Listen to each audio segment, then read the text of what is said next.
Hi there. Today we're going to spend 1 minute and 30 seconds to better understand the tax status of each French entity.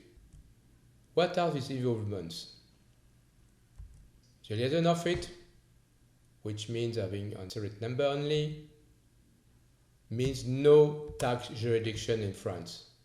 Hence, all costs are deducted in the country of origin, USA, Germany for instance,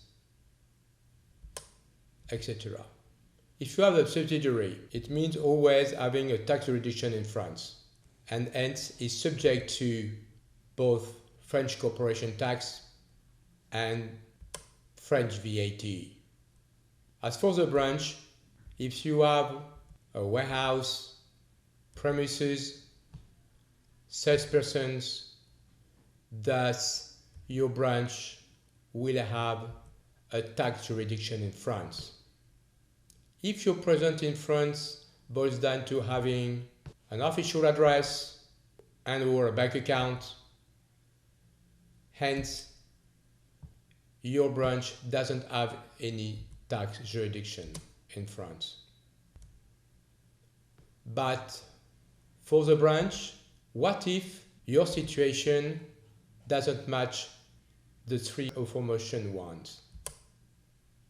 The solution then lies in filing a prior notice request, by which the company describes the operational situation and states its position, no tax jurisdiction in France, in this case, and forwards it to the French tax administration.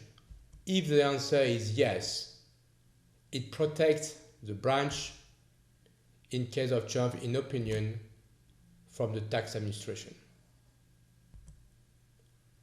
You want to know more about the tax status of each French entity? Do not hesitate to contact us. We look forward to seeing you soon.